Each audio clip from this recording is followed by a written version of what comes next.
Hello and welcome back to Bookish. Hopefully you'll be able to hear me over the lawn equipment being used at my neighbor's house.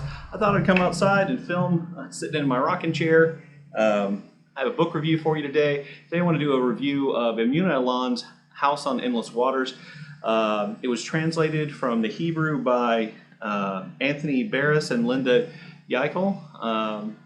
I believe the book was published originally in Israel in 2016, translated into English and published in this year, 2020. I did this as a buddy read with Britta Bohler from her channel, which is always a great thing and always a lot of insights. And I learn a whole lot by doing that. And I wanted to do this book review in the style of Will from Book Barrel. He has a really cool book review system, and I'll try to post a picture of what it likes, where he basically does 4 points and he talks about the book on these 4 points.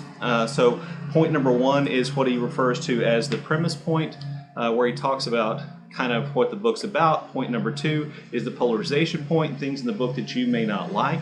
Point number 3 is the personal point, things about the book that he did or didn't like. And then point number 4 is the purchase point, whether he thinks the book is worth you buying, and he would give a star rating. I don't do star ratings for books. So, A House on Endless Waters essentially follows a character named Yoel Blum. He's a famous Israeli writer, and he has traveled to Amsterdam on a book tour. And while he's there, he learned some things about his family, which sent him on a quest to learn more about his family and their experiences in Amsterdam during World War II and the Holocaust.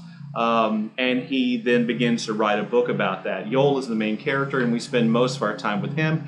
His mother is also a major character in the book, both in the past, as in the past of the World War II era, and in the more relatively present within Yoel's life in Israel as well. His sister also plays an important role as a provider of information, a protector of Yoel during his after his mother dies. Yoel's wife Batami is also an important character. She serves as kind of an anchor for Yoel. She is fiercely independent, but at the same time does a lot for Yoel that makes his life possible. And if you're getting the impression that Yoel is a character who needs a lot of taking care of, then you are right, and that is actually one of the kind of plot points in the book. In addition to that, there are all kinds of minor characters who play really important roles and who I think Elon describes really sympathetically and really well. So there you go. That's the premise point.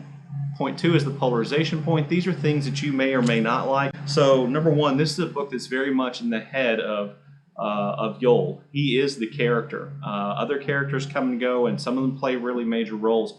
But he is the character, and he is a fairly needy, at times somewhat helpless, cold, distant character. And that can be really off-putting. If you're irritated by needy male characters in a book, you're going to find Yoel to be somewhat irritating in the beginning part of this book.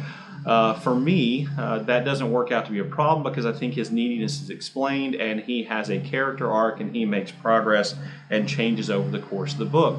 A second thing you may struggle with as a reader is that there are 1 or 2 instances of incredible serendipity or luck, where Yoel happens to find out or meet the exact right people at the exact right time to advance his knowledge about his own family and his own family's history. And this can kind of stretch the limits of your credulity. You may find this to be unbelievable. You may find that this luck verges almost on something akin to magic, and that may bother you. Doesn't bother me.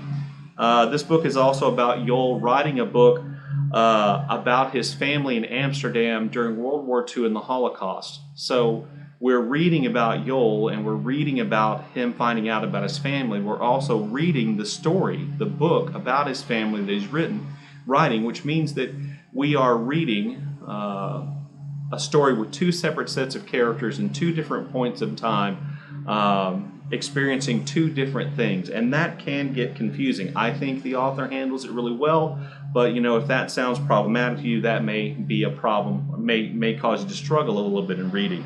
Now, personal point number 3, personal point, for me, none of these things is a problem. I thought this book is really good. I think it's a really thought-provoking look at identity and how we create this idea of who we are and how fragile that identity can actually be. The book, calls into questions a lot of things that we think about and accept about family, about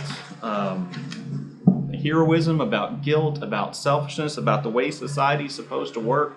All these things are called into question in the book, and I think that makes the book really interesting and thought-provoking, and a book that's going to make you think. It portrays World War II Amsterdam society as a society under stress in which the rules are being constantly eroded, and therefore so are the normal rules of society in Amsterdam. And so we see people behaving increasingly selfishly and fewer people behaving selflessly. I think the author portrays that situation and puts you in that situation in a way in which you can understand even the characters who behave in ways which you may not like. I think you can understand their motivation, and it's done really sympathetically. One of the things, again, going back to the identity thing, as Joel learns more and more about his life and his family and kind of who he really is, he begins to kind of want to almost disappear from the identity he has. Now he's pulled back to that by his own family in real time, but it's a very interesting thing to see that the more Joel learns about who he is, the less Joel's identity seems to be important to him, and the more he wants to abandon that identity. So the book is structured in a really interesting way. You know, we go from reading the book that Joel's writing to the book that we're reading about Joel, which is really, I think, inventive.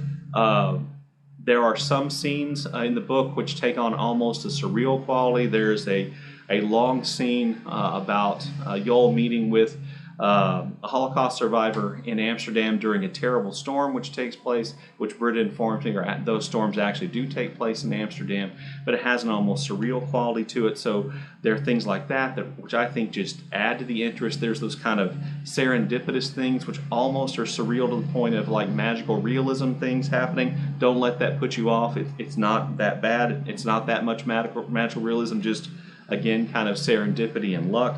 The writing is very good. It's playful. It's inventive. She does a lot of things with images of water, a lot of things with language, which I found really interesting. So then point number 4 is the purchase point. Do I recommend this book? I recommend this book highly. I thought it was very good. I hope that it gets a lot more attention, and I hope that a lot more people read it. Anyway, there you go. There's my review of House on Endless Waters by Emuna and Elon. Thanks to Will at Book Barrel again for this really awesome form for reviewing. I like it. It's simple. It seems to go relatively quickly. It kind of keeps me focused a little bit on what I'm doing. Thanks again to Britta for choosing this book for our buddy read. I'll leave links to their channels down below. As always, look forward to your comments in the comment section, and thank you for watching.